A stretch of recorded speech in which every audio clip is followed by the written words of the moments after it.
The HOA thought they could push him out. They thought they could strip his home of everything that made it his. But what they didn't realize, the black man they tried to erase was more powerful than they ever imagined. And in court, they learned that the hard way. The sun slices through the morning mist in Oakwood Estates as Judge Marcus Washington rounds the corner of his street. His breath catches mid-stride. He stops dead, the rhythm of his morning jog shattered. Where 3 magnificent magnolia trees once stood in his front yard, only raw, bleeding stumps remain. Sawdust coats the grass like snow. The acrid smell of chainsaw exhaust still hangs in the air. The trees were gone, just like that. 3 generations of history, erased in a single morning while he was at the courthouse. Marcus approaches slowly, as if walking toward an open grave. His hand trembles as he touches the jagged, wet surface of one stump. Sap sticks to his fingers. The trees were alive, healthy, thriving just hours ago. Judge Marcus Washington had faced down hardened criminals, corrupt politicians, and systemic injustice for 20 years on the federal bench. But this was personal. His eyes burn as he notices the official-looking paper taped to his front door. He tears it off, the crisp white page shaking in his hands. Notice of covenant violation remedy. Unauthorized vegetation removed per section 8.3. Further violations subject to additional penalties. Oakwood Estates, HOA. 3 weeks. That's all it took after becoming the first black homeowner in Oakwood Estates for them to send their message. A message written in the destruction of something irreplaceable. These weren't just any trees. His mind flashes back to Mississippi, 1962. His grandmother kneeling in rich delta soil, a small sapling cradled in her hands. Your grandfather tried to register to vote today. They turned him away. Again, she had told young Marcus as he watched her press soil around the roots. He remembers his grandfather sitting defeated on the porch steps. These magnolias will outlive their hate, Marcus. They may not let us vote today, but these trees will still be standing when our family has rights they can't take away. His grandmother's words echo in his mind as he stands before the stumps. Those saplings had grown alongside the civil rights movement itself. They had weathered storms both literal and figurative. And now, in what should be a triumphant homecoming, a federal judge returning to the South with the means to live in an exclusive neighborhood, they had been cut down without warning or permission. Marcus's phone buzzes insistently. He unlocks it to find a neighborhood group chat he was reluctantly added to after moving in. Brenda finally got those eyesores removed from the Washington place. Property values saved, reads the first message. About time. This isn't that kind of neighborhood, says another. Rules are rules. They knew what they signed up for, declares a third. Nice to see the HOA finally taking action instead of just talk. The messages continue, each one driving the knife deeper. The trees had broken no covenant. He'd reviewed every line before planting them. This wasn't about rules. It was about something far older and deeper. Marcus collects a single magnolia leaf from the massacre on his lawn and places it carefully in his pocket. A reminder. Evidence. The doorbell rings. Through the glass, he sees Brenda Miller, HOA president, pearl necklace gleaming, clipboard in hand, waiting with an artificial smile that doesn't reach her eyes. For 20 years on the federal bench, Marcus Washington had maintained perfect composure, had weighed evidence dispassionately, had followed the letter of the law. Now he takes a deep breath and opens the door. Brenda's smile tightens as she looks him up and down. Mr. Washington, I see you've received our notice about the landscaping violation. I just wanted to personally explain how things work here in Oakwood. She doesn't wait for an invitation, stepping slightly into his doorway. Behind her, several neighbors pretend not to watch from their front yards. We have very specific standards here, she continues, speaking slowly as if to a child. Those trees were simply not approved species. The board took a vote, and we determined they weren't compatible with our neighborhood aesthetic. She never once looks past him to see the Harvard law degree hanging in the entryway. Never bothers to learn that the man she's treating like an ignorant child had sentenced corrupt officials just like her to prison. Marcus says nothing, his face an unreadable mask honed by decades on the bench. Brenda's words wash over him as he catalogues her assumptions, her condescension, her casual certainty that he doesn't belong. So I'm sure we won't have any further issues, she finishes her lecture. We all want the same thing, to maintain our community standards and protect our investments. She has no idea that those trees connected him to generations who had survived far worse than petty suburban tyranny. She has no idea who he really is beyond the color of his skin. Marcus's fingers close tightly around the magnolia leaf in his pocket. She has no idea what she just started. Marcus doesn't tell Brenda he's a federal judge. Instead, he listens in silence as she explains the unauthorized landscaping violation with practiced condescension. When she finally pauses for breath, he simply asks, "Did you verify these trees violated any covenant before destroying them?" His voice is calm, measured, the same tone he uses in his courtroom when he already knows the answer. "Well, we sent 3 notices," she deflects, shuffling papers on her clipboard. Her eyes dart away from his. "And this neighborhood has certain expectations." The word hangs between them, loaded with unspoken meaning. Marcus notes how she emphasizes certain, a verbal fence being erected, a boundary being marked. The next morning at the federal courthouse, the contrast is stark. Court officers stand at attention as he passes. Attorneys straighten their postures when he enters the room. "All rise for the Honorable Judge Marcus Washington," the bailiff announces. Here, within these marble walls, his worth isn't questioned. His authority isn't undermined. But even as he presides over a complex securities fraud case, his mind keeps drifting to those bleeding stumps in his yard. During a recess, his clerk Tanya finds him staring at old family photos on his phone instead of reviewing case notes. "Judge Washington, are you all right?" The concern in her voice breaks through his fog. For 20 years, he's maintained a reputation for being meticulously fair, never showing personal bias or distraction. When he explains what happened, Tanya's expression shifts from surprise to grim recognition. "My grandparents faced the same thing in their neighborhood in Atlanta," she says quietly. "Started with complaints about their garden, then their mailbox, then their holiday decorations. Nothing was ever right. They found a brick through their window after 6 months." She hesitates. It's different now, but also not different. That evening, Marcus pulls into his driveway to find a "for sale" sign hammered into his front lawn, directly where one of the magnolias had stood. He hasn't listed his house. He yanks the sign from the ground, the metal stake muddied with soil that still holds fragments of his grandmother's trees. As he turns to carry the sign to his garage, he notices Jason Kim, his next-door neighbor, watching uncomfortably from his driveway. When their eyes meet, Jason quickly looks away, but then, seeming to make a decision, walks hesitantly toward Marcus. "They did the same to us when we moved in 5 years ago," Jason admits, glancing nervously at other houses as if someone might be watching. "Changed the mailbox color without asking, planted flowers they said weren't approved. My wife wanted to fight it, but..." He trails off, looking at the stumps. "They'll make your life hell until you leave." His voice drops lower. Brenda keeps a separate set of community standards for certain homeowners. Korean family 2 streets over lasted 8 months. Indian doctors on Maple Drive made it almost a year. Most give up and sell. He looks genuinely ashamed.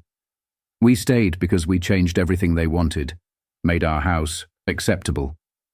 The monthly HOA meeting is held in the Oakwood Estates clubhouse, a colonial-style building with white columns and a carefully curated historical aesthetic that omits any mention of who built such structures.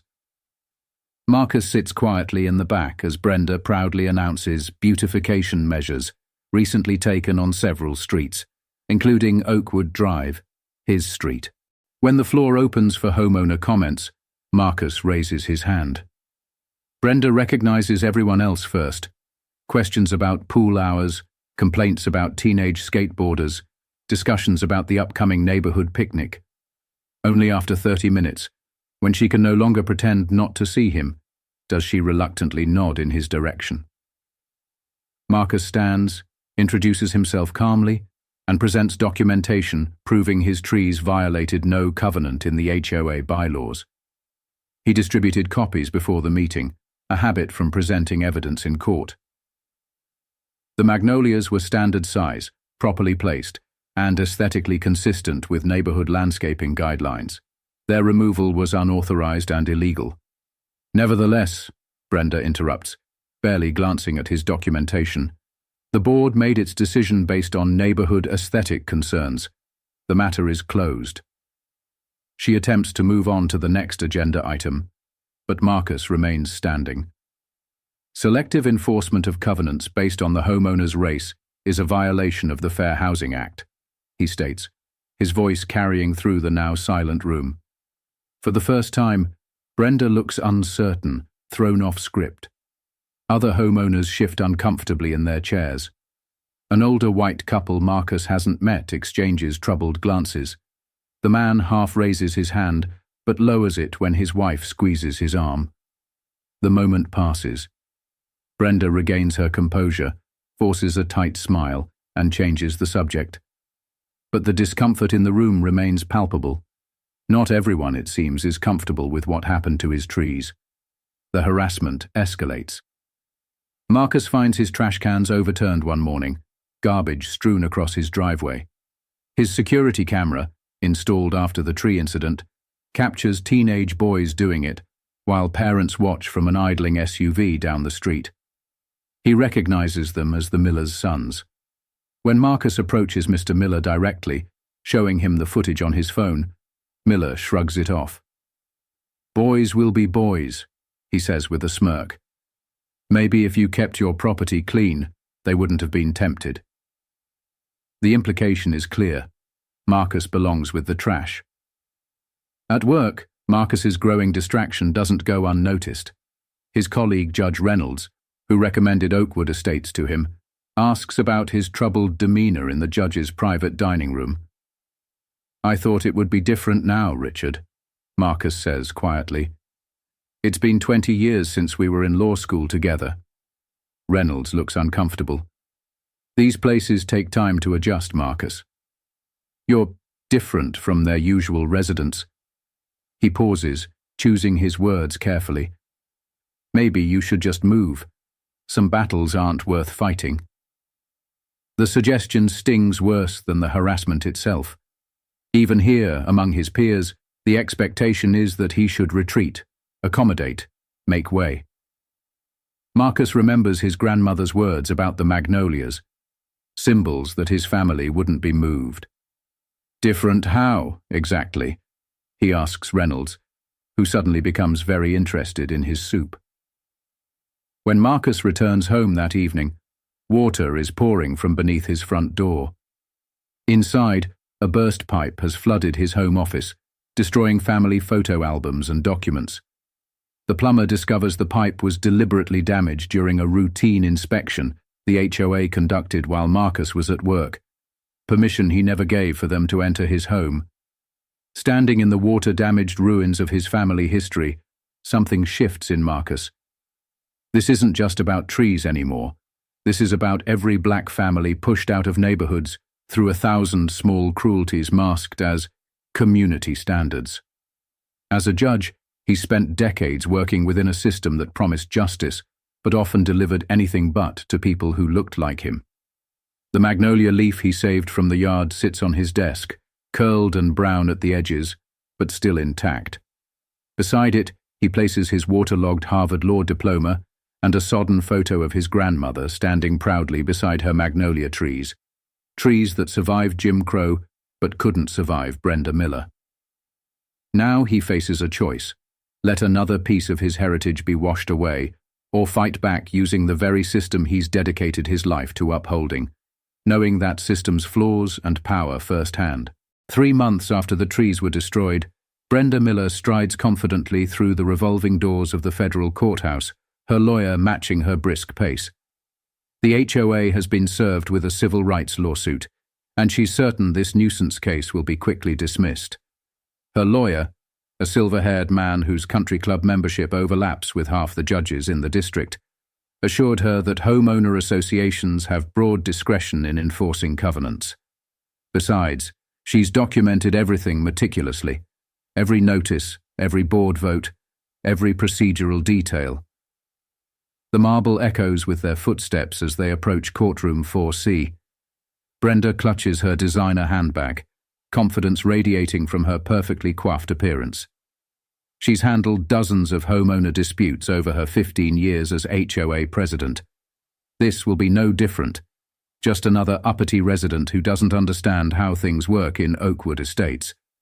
What she doesn't expect is to walk into the courtroom and see Marcus Washington not at the plaintiff's table, but on the bench. "All rise for the Honorable Judge Marcus Washington," the bailiff announces as the side door opens. The color drains from Brenda's face as Marcus enters in his judicial robes.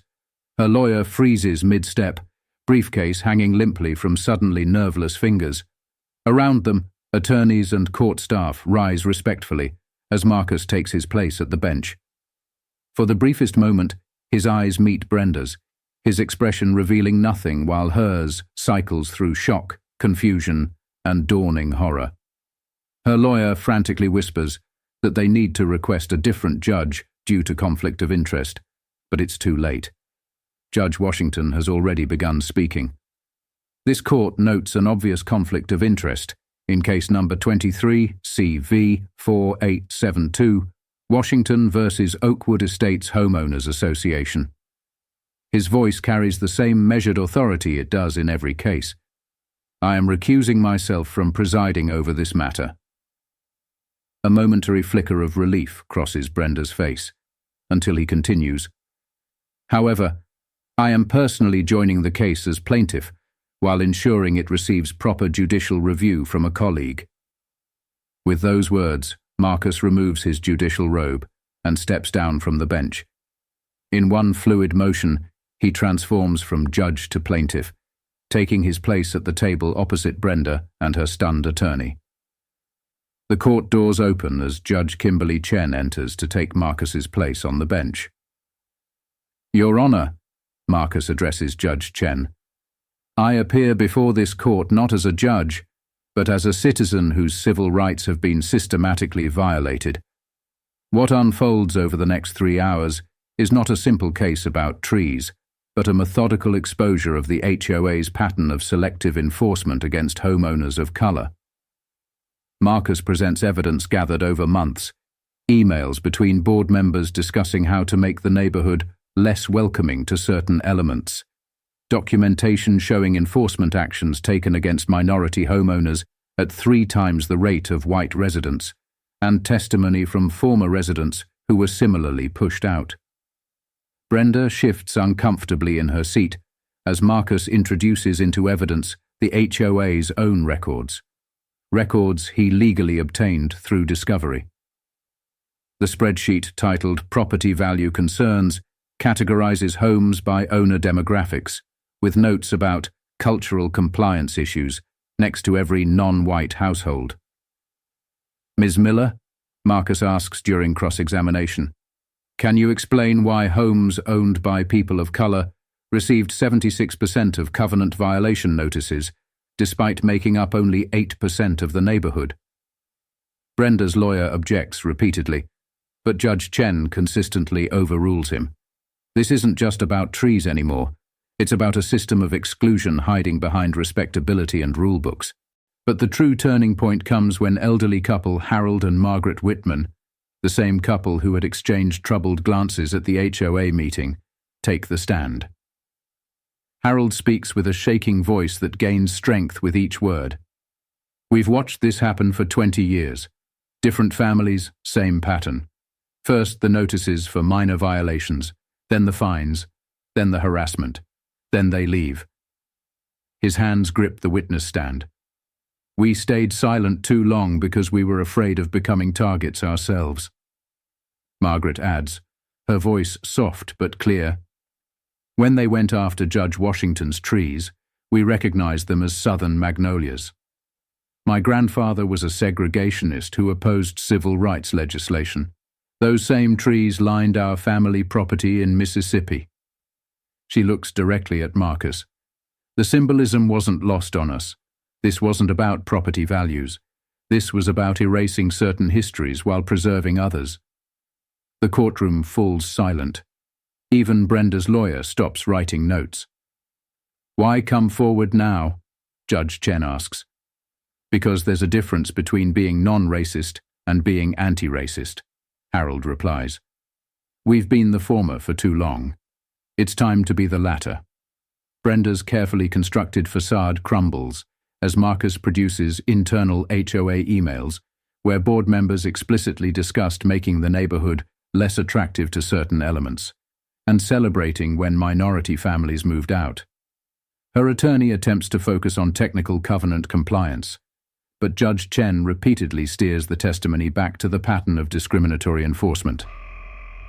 In a powerful moment, Marcus introduces into evidence the deed to his grandmother's Mississippi home, the original source of the magnolia saplings, alongside historical documentation showing how neighborhood associations emerged in the wake of fair housing legislation, specifically to maintain segregated communities through selective rule enforcement.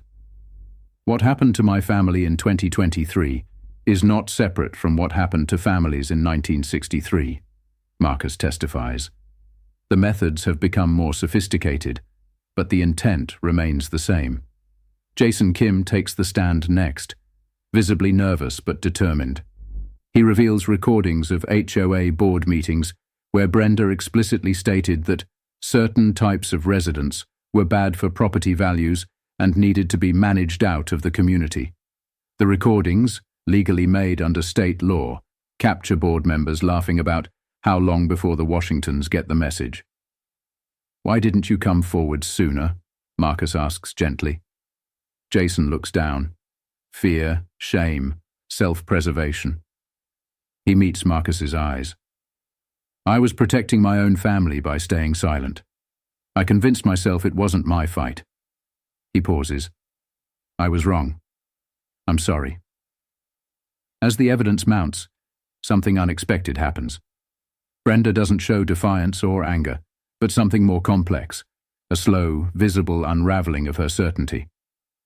Her immaculate appearance begins to fray around the edges. She tugs at her pearl necklace. Her makeup can't hide the tremor in her lips. When finally questioned directly about her actions, she struggles to articulate why the trees specifically triggered such an aggressive response. They just didn't belong, she finally says, the double meaning hanging in the air. Neither did I in your eyes, Marcus responds quietly. But unlike those trees, I refuse to be cut down. The most damning evidence comes from Marcus's security footage, capturing board members entering his home without permission during the inspection that led to the water damage. The timestamp shows them deliberately tampering with the pipe, then leaving without reporting the issue they created. As closing arguments conclude, Judge Chen looks directly at Brenda and the HOA board members seated behind her. This court has seen substantial evidence of discriminatory practices masked as community standards. The law is clear. Housing discrimination doesn't require racial slurs or explicit statements of bias. It can exist in selective enforcement, in different standards, in making some residents feel unwelcome based on protected characteristics. She turns to look at the Whitmans and Jason Kim. It also requires those who see injustice to speak up, regardless of personal discomfort. As they await the verdict, Marcus sits alone at the plaintiff's table. He doesn't look at Brenda or her lawyer. Instead, he holds the dried magnolia leaf from his pocket, the last remaining piece of his grandmother's trees. In his mind, he hears her voice again. These magnolias will outlive their hate. Maybe they would, just not in the way she imagined.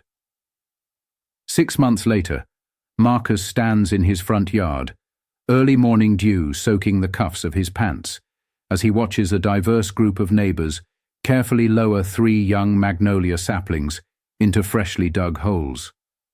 These trees are distant cousins of those that were destroyed, grown from cuttings his grandmother had given to other family members decades ago. They won't reach maturity for years, their slender trunks a fragile promise against the backdrop of the grand homes of Oakwood Estates. The lawsuit resulted in more than monetary damages. Judge Chen's ruling was comprehensive, requiring court-mandated reforms to the HOA governance structure, anti-discrimination training, and a complete overhaul of enforcement procedures. Most significantly, the ruling required the creation of an oversight committee with diverse representation to review all covenant enforcement actions and a public record of all complaints and actions taken. Brenda Miller resigned from the board the day after the verdict. 3 other board members followed within a week. Local news covered the story as part of a larger investigation into discriminatory HOA practices across the county. Other lawsuits followed, citing Marcus's case as precedent. But change never comes easily, and certainly not completely. As Marcus watches Jason Kim, now heading the reformed HOA Diversity Committee, carefully pack soil around one of the saplings, he knows that not everyone has embraced the new direction. Some neighbors still avoid eye contact when he walks by. Anonymous complaints occasionally appear in his mailbox. Just the previous week, someone left a note reading, "Property values falling thanks to you," on his windshield. These won't grow to full size for decades, Jason notes, stepping back to survey their work. The unspoken question hangs in the air. Will this change last? That's the point, Marcus replies. Justice is both immediate and generational. These trees aren't just for me. Harold Whitman approaches with a watering can, his wife Margaret following with garden gloves and mulch. They've become unexpected allies and friends in the months since the trial. Their weekly dinners with Marcus have evolved into genuine connection, uncomfortable at times as they navigate the weight of history, but honest in a way that feels revolutionary in this carefully manicured community. My grandfather would be rolling in his grave, Margaret says with a sad smile as she spreads mulch around the base of a sapling. Not just because I'm helping plant these trees, but because I'm finally understanding what they really mean. Harold nods. We spent too many years being quietly uncomfortable while convincing ourselves that was enough. He looks toward houses where curtains quickly close, as residents realize they're being observed watching the planting. Some people will never change, but systems can if enough of us insist on it. In his rebuilt home office, renovated after the flooding, Marcus adds a framed photo of his grandmother standing beside her original magnolia trees to the wall beside his law degree. Below it, he places Judge Chen's ruling in his case, which cited housing discrimination cases going back decades. The legal victory feels significant but incomplete, much like the broader struggle for equality he's witnessed throughout his career. When his phone rings, it's Tanya, his clerk. "Judge, have you seen the news? 3 more families filed similar lawsuits against HOAs in neighboring counties, citing your case as precedent. They're calling it the magnolia effect." Marcus doesn't respond immediately. The metaphor isn't lost on him. How trees planted in one yard can seed change across a wider landscape. How roots from separate trees can intertwine underground, creating strength invisible from above. "It's a start," he finally says. That evening, as Marcus waters the young saplings, he notices a family touring a house for sale across the street, a black couple with young children. They notice him and wave hesitantly, clearly having heard about the neighborhood's history. Marcus waves back, feeling both hope and concern. The systems that enabled discrimination haven't disappeared. They've merely been exposed in one small community. The couple walks over to introduce themselves. "We read about what happened here," the woman says. Some people told us not to even consider this neighborhood, but others said things are changing because of you." "Are they really changing?" her husband asks directly. "Or is it just for show?" Marcus looks at their children, then at the tiny saplings that won't reach maturity until those children are adults.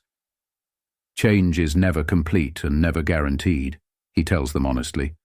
"But now, at least in this neighborhood, it has witnesses and a history that can't be erased."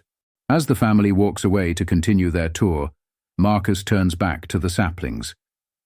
Lasting change, like these trees, requires both immediate action and patient tending. Some battles are won in courtrooms, but the longer war against systemic racism requires vigilance that spans generations, each one planting seeds they may never see fully grow. The soil in Oakwood Estates has been disturbed, its carefully maintained surface scratched to reveal the complex history beneath. But soil disturbed is also soil that can nurture new growth. Marcus runs his fingers over the smooth leaf of the nearest sapling, genetically identical to those his grandmother planted, yet beginning an entirely new story. In the distance, he sees Brenda Miller walking her dog on the far side of the street. She no longer heads the HOA, but she still lives in the community. When she notices him, she quickly changes direction, avoiding eye contact.